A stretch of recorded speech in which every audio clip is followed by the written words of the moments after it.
Oh, hello, it's your boy Gomi, and we're back with more continued coverage of UFC 287. Be sure to check out the rest of the videos on the channel, like and subscribe to get updates on them as well too, because we're going to be digging deep into the co-main event. What I honestly feel should not be a simple welterweight bout. Honestly, it should be for a 5-round co-main event for the BMF title, because honestly, Masvidal does not deserve that BMF belt. Gilbert Burns is the true BMF of the welterweight division, in my honest opinion. But he might get his shine finally as we go into Gilbert Burns versus Jorge Masvidal. This is going to be a welterweight bout for the BMF title in my eyes. Gilbert Burns is going to be 36 years of age, a record of 21 wins, 5 losses. He has 6 knockouts, 9 submissions. 5'10" in terms of height, orthodox style. He's going to have a 71-inch reach disadvantage, a 2.03 takedown average, 56.82% significant strike accuracy, a minus 430 favorite. Oh, God. Significant wins over Neil Magny, Wonderboy, Tyron Woodley, and Gunnar Nelson. Standing across from him is the King of Miami, the man that everyone in that arena is going to be rooting for. Except for me and my friends. Jorge Masvidal, 38 years of age, 36 wins and 16 losses. 16 knockouts, which is funny. 2 submissions, 5'11" in terms of height, orthodox stance, 74-inch reach advantage, and 1.44 takedown average, a 55.7 significant strike accuracy, a plus 330 underdog. He has significant wins over Nate Diaz, Ben Askren, Darren Till, and Cowboy Cerrone. So, oh man, this fight's extremely important. It really is, because this might influence who will unmuddy up and get the true title shot in the welterweight division, but not for who deserves it, to be honest with you. This is it for Jorge. The stakes are on him bad, and he even said it himself in the countdown episode. If he loses fight, there's no reason for him to be in the UFC, honestly. Now, granted, that's on himself because he's old and he's just gonna keep getting knocked off. He keeps fighting contenders, and they're not gonna have him fight nobodies. To be honest with you, even if he loses fight, he honestly could stay in the UFC and he'll still make a ton of money. He's a superstar at this point. He is honestly. The reason why his card is so hyped for casuals and why I love it so much as well too is because it'll put so many eyes on the sport, because you have arguably the number 2 and number 3 most popular fighters in UFC behind Conor McGregor, currently active, which is Jorge Masvidal and Israel Adesanya.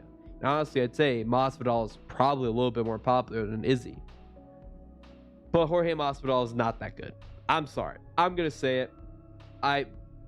People are out here thinking he's like amazing. He's elite. He's top 15, but he's bottom top 15. Gilbert Burns is a guy I actually feel is one of the best welterweights. Honestly, I feel champion Leon Edwards is not invincible. I feel there are people who can beat him, and I feel there are people who give him massive problems. One of the people I feel give him massive problems, even borderline beats him, is actually Gilbert Burns. Dorino Burns is strong. I've gushed about him. I'm a big Burns fan. I've been a Burns fan for a little bit, to be honest with you. I just love his attitude to it. I think he'd be a great champ, to be honest with you. If Leon Edwards were to lose, I would like Burns as my champ, honestly. But regardless, let's look at how each of these guys could win this fight, or how this fight can go. I don't have high faith in Masvidal. I really don't. Burns, I have a lot of faith in too. I'm a big fan of him. Burns has explosive striking. A lot of people think of him as a grappler. And to be honest with you, when the going gets tough, he does lean a little bit more towards his grappling end. I was not a big fan of how he handled the Wonderboy fight, because I love Wonderboy. He's one of my favorites. I was very upset at how he handled that fight, to be honest with you, because he fought that fight just not an exciting way. And he just wrestle fudged him. Simple as that, and I hate that.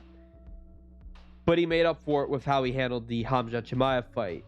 First person to give Chimaev like huge issues. It was a great fight for both of them, to be honest with you, because it rose Burns' stock. A lot of people are huge fans of Burns now, and it rose Chimaev's stock, realizing, oh, he is elite. He absolutely is.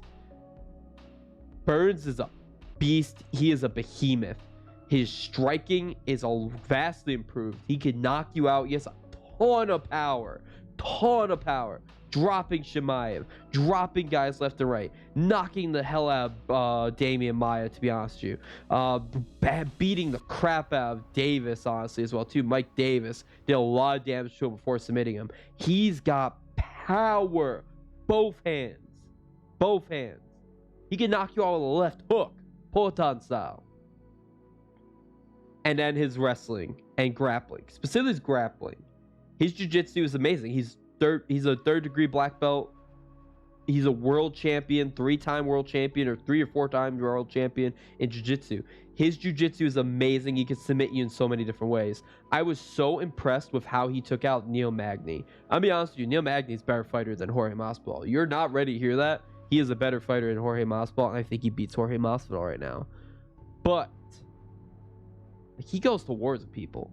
He took on Daniel Rodriguez. He took on Shavkat. Shavkat took him out, to be honest with you. Not impressive, but he also took on Max Griffin.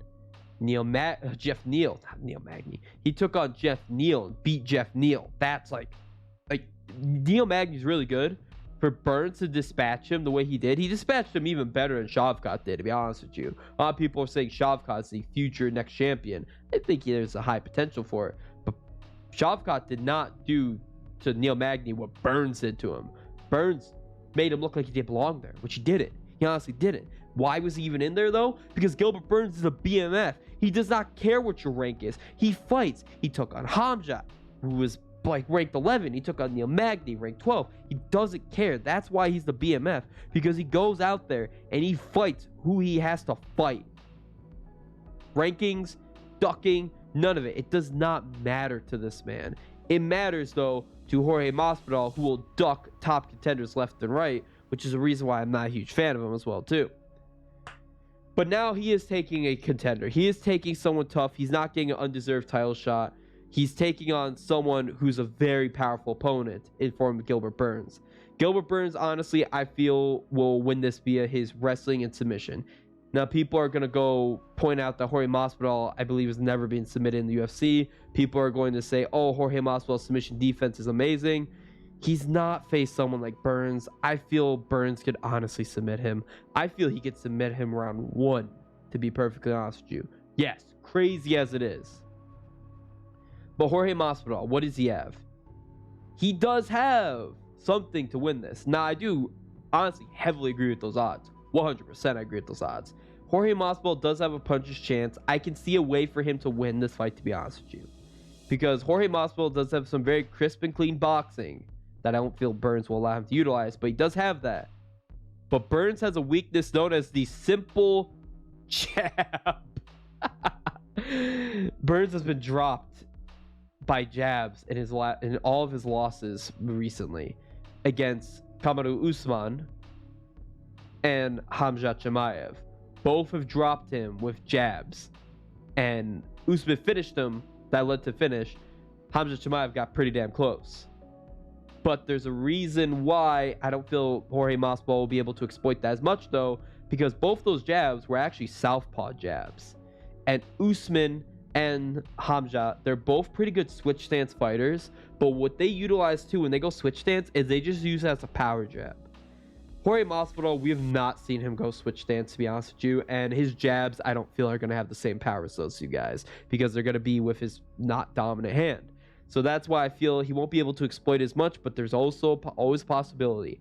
I don't know why the southpaw jab does so much damage to Burns, but it's always his weakness, always going to be in the back of my mind and other people's minds. And Masvidal is a very crisp boxer. He is a very good boxer.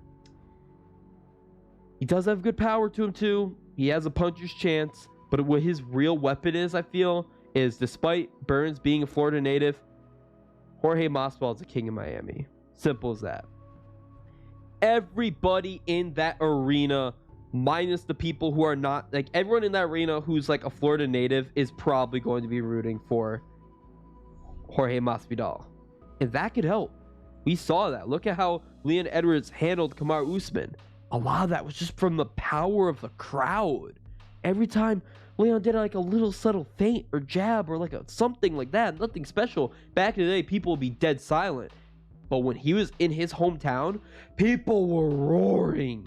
And imagine that. Masvidal stuffs a takedown. Roar. Masvidal lands a jab. Roar. Masvidal smiles and blows a stupid kiss in a clinch.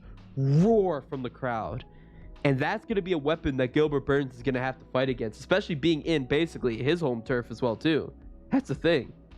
In his own home turf, he's going to be getting booed. People are not going to be roaring for him. That's going to be hard to overcome because fight psychology matters. But again, like I said, Masvidal, I don't feel he's as good as people think he is. Masvidal, he hasn't had a win since... Jesus Christ. Has it been Diaz? His last win Diaz? His last win was Diaz in 2019.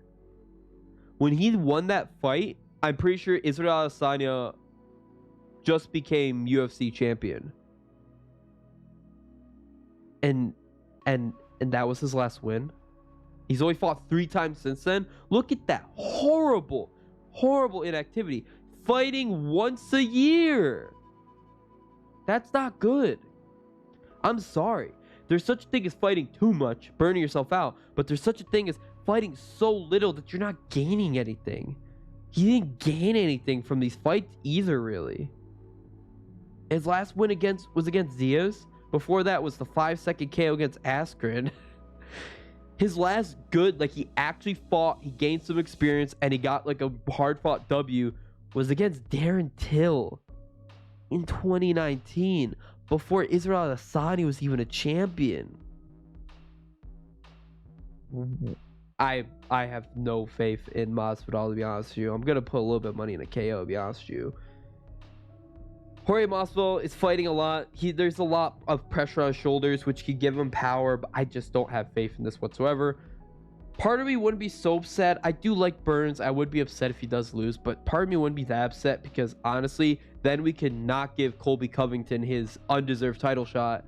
And if Jorge Masvidal beats a guy like Burns, he deserves a title shot a lot more than Colby Covington. And then we could honestly get that Leon Edwards match. That Leon Edwards match, I do want to see that. I want to see that just because I want Edwards to get his retribution and get a payday, to be honest with you. But what I feel is going to happen in this fight, I've been very clear. I think Burns is going to just absolutely floor Masvidal. I have no faith Masvidal could win this. Maybe like there's like a 5% chance, maybe. But yeah, this is a Burns show.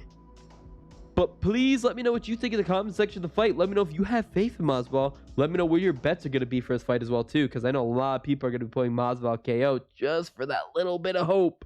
Just for that little bit of hope. But be sure to like and subscribe for more UFC 287 coverage. This has been your boy Gomi. Bye-bye.